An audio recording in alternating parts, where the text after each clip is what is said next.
శ్రీ మహాగణాధిపతయే నమః, శ్రీమాత్రే నమః. మాచిరాజు భక్తి ప్రేక్షకులందరికీ నమస్కారం. 2023 జనవరి నెలలో మేషాది ద్వాదశ రాశులకి మాస ఫలితాలు ఏ విధంగా ఉంటాయో, నెల మొత్తం విశేషంగా యోగించాలంటే ఎలాంటి ప్రత్యేకమైన పరిహారాలు పాటించాలో ఈ వీడియోలో మనం తెలుసుకుందాం. తదుపరి వృషభ రాశి. వృషభ రాశి వాళ్ళకి జనవరి నెలలో మాస ఫలితాలు పరిశీలిస్తే, జనవరి నెలలో కొంతవేరకు పర్వాలేదనిపించే విధంగా మాస ఫలితాలు గోచరిస్తున్నాయి. అంటే విద్యారంగంలో కానీ, ఉద్యోగ రంగంలో కానీ, వ్యాపార రంగంలో కానీ పెద్ద సమస్యలేవి కనిపించవు. వృత్తిపరంగా అనుకూల ఫలితాలే గోచరిస్తున్నాయి. ఉద్యోగం లేని వృషభ రాశి వాళ్ళకి జనవరి నెలలో ఉద్యోగం వచ్చే సూచనలు కనిపిస్తున్నాయి. అలాగే చాలా కాలంగా ఉద్యోగ పరంగా ప్రమోషన్ల కోసం ప్రయత్నాలు చేస్తూ ఉన్నట్లయితే ఆ ప్రమోషన్ ప్రయత్నాలు కూడా విజయవంతమయ్యేటటువంటి అవకాశాలు ఎక్కువగా కనిపిస్తున్నాయి. అలాగే వృషభ రాశి వాళ్ళు కొత్తగా వ్యాపారం ప్రారంభించినట్లయితే ఆ వ్యాపారం అనేటటువంటిది చక్కగా సాగుతుంది.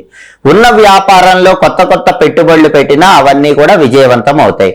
భాగస్వామ్య వ్యాపారాలు కూడా లాభాల వైపు ముందడుగు వేయడానికి అవకాశం ఎక్కువగా ఉంది. అంటే ఉద్యోగ వ్యాపార రంగాల్లో మంచి అనుకూల ఫలితాలు కనిపిస్తున్నాయి. అలాగే విద్యార్థులు కూడా పెద్దగా శ్రమ పడకుండానే విద్యారంగంలో అనుకూల ఫలితాలు పొందుతారు. దూర ప్రాంతాలకు వెళ్లి చదువుకోవాలని చేసే ప్రయత్నాలన్నీ కూడా విద్యార్థులకి జనవరి నెలలో చాలా చక్కగా యోగిస్తాయి. విదేశీయాన ప్రయత్నాలన్నీ కూడా విజయవంతమవుతాయని చెప్పుకోవచ్చు. విదేశాలకు వెళ్ళటానికి ప్రయత్నాలు చేస్తే కొద్దిగా శ్రమతో అయినా సరే ఆ ప్రయత్నాలన్నీ విజయవంతం అవుతాయి. ఆర్థిక సమస్యలేవి ఉండవు. అనేక మార్గాల్లో ధనం సంపాదించడానికి చేసే ప్రయత్నాలన్నీ చక్కగా అనుకూలిస్తాయి. అలాగే దూర ప్రాంతాలకు ప్రయాణాలు చేస్తారు. ప్రయాణాల వల్ల ప్రయోజనాలు పొందే అవకాశాలు ఉన్నాయి. పాత మిత్రులతో కలిసి విందు వినోదపరమైన కార్యక్రమాల్లో పాల్గొంటూ ఉల్లాసంగా కాలాన్ని గడుపుతూ ఉంటారు.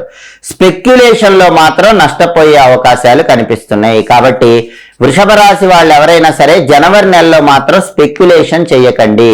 రేటు తక్కువ ఉన్నప్పుడు సరుకు కొనటం, రేటు వచ్చాక సరుకు అమ్మటం, దీన్ని స్పెక్యులేషన్ అంటారు. అయితే జనవరి నెలలో మాత్రం స్పెక్యులేషన్ చేస్తే మునిగిపోయే అవకాశం వృషభ రాశి వాళ్ళకి ఎక్కువగా కనిపిస్తోంది. నూతన వస్తు లాభం ఉంది. వస్త్ర ప్రాప్తిని పొందుతారు.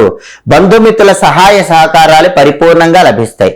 బంధువులు మిత్రులు బాగా హెల్ప్ చేయటం ద్వారా మంచి పురోభివృద్ధిని సాధించే యోగం జనవరి నెలలో ఎక్కువగా కనిపిస్తోంది. కుటుంబ సౌఖ్యం ఉంటుంది.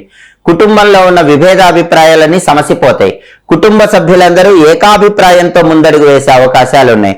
స్త్రీ సౌఖ్యం కనిపిస్తోంది. స్త్రీల వల్ల విశేషమైనటువంటి ప్రయోజనాలు పొందే సూచనలు కూడా జనవరి నెలలో వృషభ రాశి వాళ్ళకి ఎక్కువగా కనిపిస్తున్నాయి. అయితే ప్రయాణాల్లో అధిక శ్రమ వల్ల మాత్రం ఒక్కొక్కసారి మనశ్శాంతి కరువవుతుంది, నిద్రలేమి ఏర్పడుతుంది. కాబట్టి వేళకు భోజనాన్ని స్వీకరించటం, సరైన సమయానికి నిద్రించడం చేయాలి. లేకపోతే అలసట వల్ల ఒక్కొక్కసారి ఏ పని చేయబుద్ధి కాదు. ఈ ఒక్క నియమాన్నే జనవరి నెలలో తప్పకుండా పాటించాలి. అలాగే జనవరి నెలలో వృషభ రాశి వాళ్ళకి కలిసి వచ్చే తేదీలు 4, 8, 9, 16, 18, 24, 26, 31. ఈ తేదీల్లో ముఖ్యమైనటువంటి పనులన్నీ చేసుకోండి. అలాగే జనవరి నెలలో వృషభ రాశి వాళ్ళకి కలిసి రాని తేదీలు 6, 11, 14, 20, 22, 28, 29. అనుకూల తేదీల్లో ముఖ్యమైన పనులన్నీ చేయండి. ప్రతికూల తేదీల్లో ఎలాంటి పనులు చేయకండి. ఈ నెల మొత్తం విశేషంగా కలిసి రావాలంటే వృషభ రాశి వాళ్ళు దగ్గరలో ఉన్నటువంటి దుర్గా ఆలయ దర్శనం చేయటం మంచిది. ప్రతిరోజు స్నానం చేశాక దుమ్ దుర్గాయై నమః అనే మంత్రాన్ని 21 సార్లు చదువుకున్నట్లయితే జనవరి నెల మొత్తం విశేషమైన ప్రయోజనాలను సిద్ధింపజేసుకోవచ్చు. ప్రతి నెలలో మీ మాస ఫలితాలు తెలుసుకోవాలనుకుంటున్నారా? అలాగే ప్రతి వారం మీ వార ఫలాలు తెలుసుకోవాలనుకుంటున్నారా? ప్రతిరోజు దినఫలంలో మీ రాశుల ఫలితాలు తెలుసుకోవాలనుకుంటున్నారా? ప్రతి సంవత్సర ఫలితాలు తెలుసుకోవాలనుకుంటున్నారా? అయితే మా మాచిరాజు భక్తి ఛానల్ని తప్పకుండా చూడండి. మా వీడియోస్ మీకు నచ్చినట్లయితే మా ఛానల్ని లైక్ చేయండి, కామెంట్ చేయండి. మా ఛానల్ వీడియోస్ 10 మంది మిత్రులకు షేర్ చేయండి. మా ఛానల్ని సబ్స్క్రైబ్ చేసుకోండి. పక్కనున్న బెల్ సింబల్ ఒకటి మాత్రం మర్చిపోకండి. సర్వే జనాః సుఖినో భవంతు. స్వస్తి.